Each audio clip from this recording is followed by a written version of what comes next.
Welcome back to my channel. ഞാൻ ഇന്നലെ പ്രോൺസിന്റെ video ഇട്ടത് എല്ലാവർക്കും ഇഷ്ടമായെന്ന് ഞാൻ വിചാരിക്കുന്നു. അപ്പോൾ ഇന്ന് നമുക്ക് ഒരു ചൈനീസ് റെസിപ്പി ട്രൈ ചെയ്യാം. ഇതിന്റെ പേര് സ്റ്റിക്കി സ്വീറ്റ് ചില്ലി ബീഫ് എന്നാണ്. പേര് പോലെ തന്നെ ഇത്തിരി മധുരമുള്ള ഒരു ചില്ലി ബീഫ് റെസിപ്പിയാണ്. അധികം ഇൻഗ്രീഡിയൻസ് ഒന്നും യൂസ് ചെയ്യാതെ പെട്ടെന്ന് തന്നെ എങ്ങനെ ഉണ്ടാക്കാമെന്ന് നോക്കാം. പക്ഷെ അത്ര പെട്ടെന്നൊന്നും ഉണ്ടാക്കാൻ പറ്റില്ല, എന്നാലും കുറച്ച് സമയം എടുക്കും. നമുക്ക് വറുക്കാനൊക്കെ കുറച്ച് സമയം വേണം. അപ്പോൾ വറുത്തിട്ട് ഉണ്ടാക്കുന്ന റെസിപ്പി ആയതുകൊണ്ട് അതിൻ്റെ ഇത്തിരി സമയമുണ്ട്.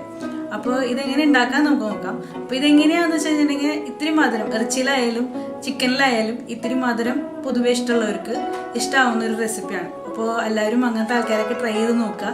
പിന്നെ ഇതിൻ്റെ മെയിൻ കോമ്പിനേഷൻ എന്ന് പറഞ്ഞു കഴിഞ്ഞിട്ടുണ്ടെങ്കിൽ ഒന്നുകിൽ ജാസ്മിൻ റൈസ് അല്ലെങ്കിൽ ജാപ്പനീസ് റൈസിനാണ് ഇത് മെയിൻ കോമ്പിനേഷൻ വരുന്നത്. അല്ലെങ്കിൽ നമ്മുടെ നാട്ടിലെ പൊന്നരി ആയാലും ഉപയോഗിച്ച് നമുക്ക് കഴിക്കാം. അപ്പോൾ ഇതെങ്ങനെ ഉണ്ടാക്കണേന്ന് നമുക്ക് നോക്കാം. ആദ്യം തന്നെ ഒരു ബൗളിലേക്ക് നമുക്ക് നമ്മുടെ 200 ഗ്രാം ബീഫും 2 അല്ലി ഗ്രേറ്റ് ചെയ്തിട്ട് എടുത്ത വെളുത്തുള്ളിയും 1 ടേബിൾ സ്പൂൺ സോയ സോസ് ഒഴിച്ചു കൊടുക്കാം. എന്നിട്ട് നല്ലപോലെ മിക്സ് ആക്കാം. എല്ലാ ഭാഗത്തേക്കും ഈ സോയ സോസ് എത്തുന്ന രീതിയിലേക്ക് നല്ലപോലെ മിക്സ് ആക്കിയിട്ട് നമുക്കൊരു 10 മിനിറ്റ് മാറ്റി വയ്ക്കാം. എല്ലാ ഭാഗത്തേക്കും ഇങ്ങനെ മിക്സ് ആക്കി വെക്കാൻ നോക്കണം കേട്ടോ.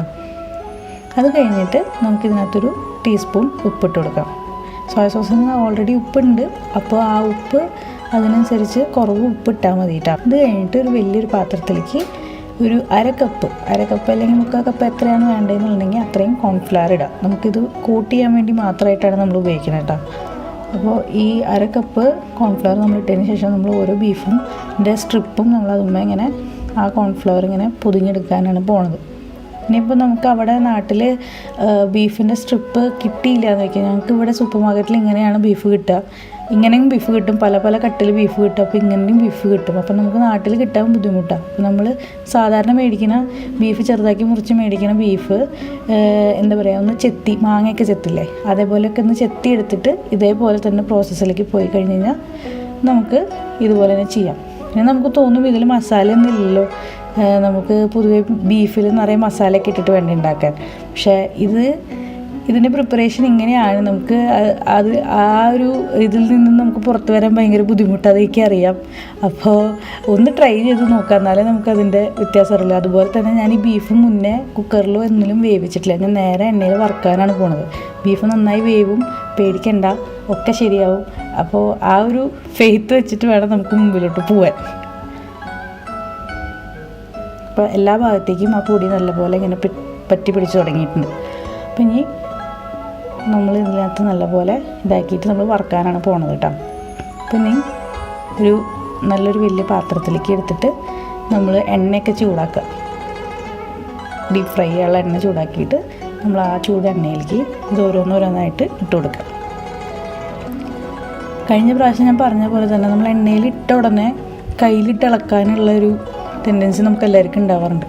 അപ്പോൾ അതപ്പോൾ തന്നെ ഇളക്കാതെ ഒരു 2 മിനിറ്റ് അല്ലെങ്കിൽ ഒരു 3 മിനിറ്റ് കഴിഞ്ഞിട്ട് നമ്മൾ ഇളക്കുക. അപ്പോൾ എന്താ ഉണ്ടാവുകയെന്ന് വെച്ചിട്ടുണ്ടെങ്കിൽ ഒന്ന് മൊരിഞ്ഞ് വരാനുള്ളൊരു സമയം നമ്മൾ ആ മീറ്റിന് കൊടുക്കണം.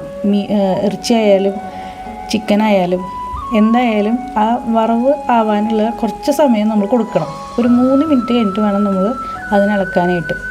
ഞാനിപ്പോൾ ഇതിലേക്ക് ഓരോന്നോരോന്നായിട്ട് ആഡ് ചെയ്തുകൊണ്ടിരിക്കുകയാണ്.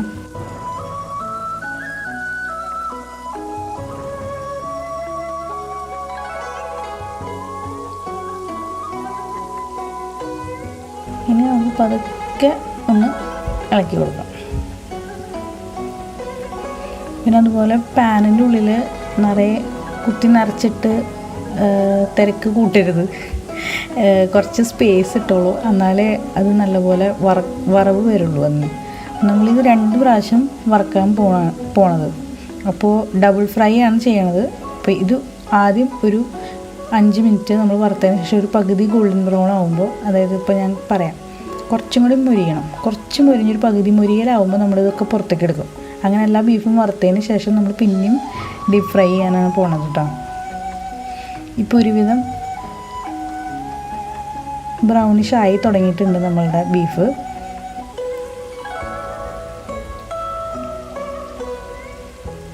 ഇനി നമുക്ക് ഈ ഒരു പരിവാകുമ്പോൾ നമുക്കിതിനെ പുറത്തെടുക്കാം. അപ്പോൾ ബീഫ് മുഴുവൻ വെന്തിട്ടുണ്ടാവില്ല കേട്ടോ. നമുക്ക് പുറത്തേക്ക് എടുത്തിട്ട് ഒരു പരന്ന പാത്രത്തിൽ ടിഷ്യൂ പേപ്പറിൻ്റെ മേലെ ഇട്ട് വയ്ക്കാം കുറച്ച് നേരം. അങ്ങനെ എല്ലാ ബീഫിൻ്റെ കഷ്ണങ്ങളും വറുക്കാം. എല്ലാ ബീഫിൻ്റെ കഷ്ണങ്ങളും വറുത്തതിന് ശേഷം ഉണ്ടല്ലോ, നമുക്ക് ഈ എണ്ണ ഒരു 2 മിനിറ്റ് അതേപോലെ തന്നെ ചൂടാക്കാൻ, അങ്ങനെ തന്നെ ചൂടായിട്ടിരിക്കട്ടെ. ഇതൊക്കെ ഞാനൊരു മീഡിയം ഫ്ലെയിമിലാണ് ചെയ്തത്. അപ്പോൾ ആ മീഡിയം ഫ്ലെയിമിൽ തന്നെ ആ എണ്ണ ചൂടായിക്കൊണ്ടിരിക്കട്ടെ. അത് കഴിഞ്ഞിട്ട് അപ്പോൾ 2 മിനിറ്റ് കഴിഞ്ഞിട്ട് ആ എണ്ണ ചൂടായിക്കൊണ്ടിരിക്കുകയാണല്ലോ. അപ്പോൾ അതിന് മുകളിലുള്ള മാവിൻ്റെ കഷ്ണങ്ങളൊക്കെ ഉണ്ടെങ്കിൽ അതൊക്കെ കോരിക്കളഞ്ഞതിന് ശേഷം ഒരു 2 മിനിറ്റ് നമ്മൾ വെയിറ്റ് ചെയ്തിട്ട് നമ്മൾ ഈ വറുത്ത ബീഫിനെ പിന്നെയും നമ്മൾ ഇതിനകത്തേക്ക് ഇടണം. ഇതിൽ നമ്മൾ ഇത്തിരി അധികം ബീഫ് ഇട്ടാലും കുഴപ്പമില്ല. മുഴുവനുള്ള ബീഫ് മുഴുവൻ ഇട്ടാലും പ്രശ്നമില്ല.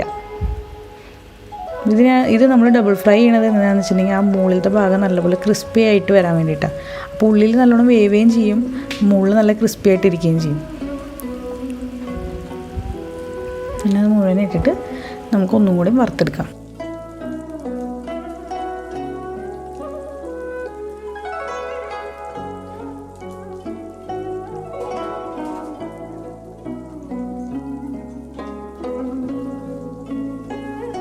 മൊത്തം മീഡിയം ഫ്ലെയിമിൽ തന്നെയാട്ടോ ഞാൻ ചെയ്യണം. മീഡിയം ടു മീഡിയം ഹൈ ഫ്ലെയിമിലാണ് ഞാനിത് മൊത്തം വറുക്കണത്.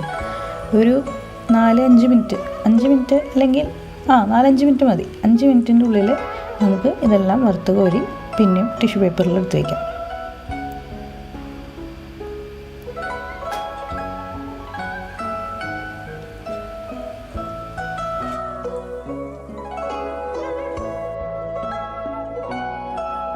അത് കഴിഞ്ഞിട്ട് നമുക്കൊരു പാൻ എടുത്തിട്ട് അതിലേക്ക് ഒരു 10 ടേബിൾ സ്പൂൺ സോയ സോസ് ഒഴിക്കാം.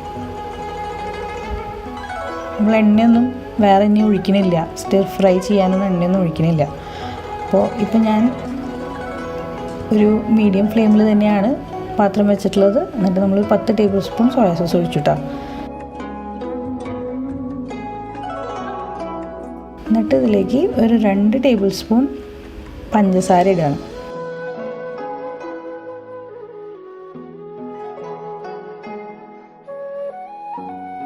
നല്ലപോലെ ഇളക്കി കൊടുത്ത് തിളയ്ക്കാതെ ഇരിക്കാൻ നോക്കണേ.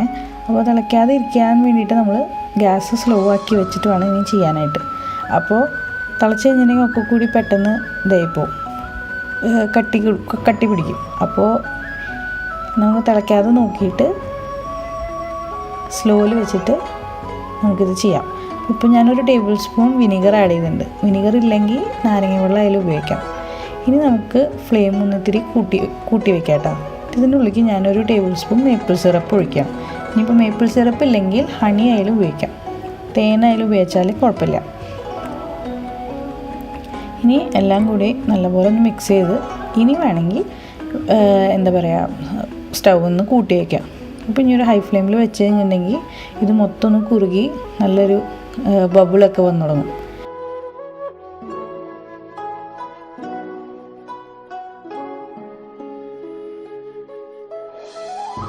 ബബിൾ വന്നു തുടങ്ങുമ്പോൾ നമുക്കിതിലേക്ക് ഒരു ടേബിൾ സ്പൂൺ മുളക് പൊടി ഇട്ട് കൊടുക്കാം. എരിവ് ഇഷ്ടമുള്ളവർക്ക് എരിവ് വേണ്ടിയിട്ട്. ഇതിൽ ഞാൻ ഒരു ഭാഗം റെക്കോർഡ് ചെയ്യാൻ മറന്നുപോയി. അപ്പോൾ ഞാൻ ഇതിനകത്ത് വറുത്ത് വെച്ച ബീഫും കുറച്ച് ഈ സ്പ്രിംഗ് അണിയൻ്റെ തണ്ടുമാണ് അതിലേക്ക് ഇട്ടിട്ടുണ്ടായിരുന്നത് കേട്ടോ. എന്നിട്ട് നല്ലപോലെ സ്റ്റിക്കി ആവണ വരെ നമ്മൾ ഹൈ ഫ്ലെയിമിലിട്ട് ഇളക്കുക. എന്നിട്ട് നമുക്ക് ചൂടോടെ സെർവ് ചെയ്യാം. നല്ല ചൂടുണ്ടാവും കേട്ടോ. എന്താ വെച്ചാൽ ഹണിയും പഞ്ചസാരയൊക്കെ നല്ല ചൂടായിട്ടിരിക്കുന്ന സാധനമായിരിക്കാം. അപ്പോൾ എടുത്ത് വായിലിടുമ്പോൾ സൂക്ഷിക്കുക.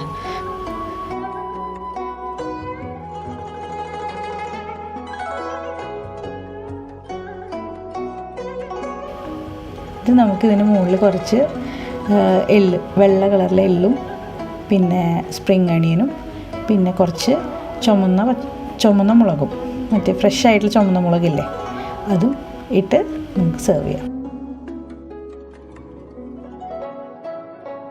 അപ്പോൾ എല്ലാവരും ട്രൈ ചെയ്ത് നോക്കുമെന്ന് ഞാൻ വിചാരിക്കുന്നു. ട്രൈ ചെയ്തിട്ട് കമൻറ്റ് ബോക്സിൽ എന്തായാലും പറയാൻ മറക്കരുത്. Thank you.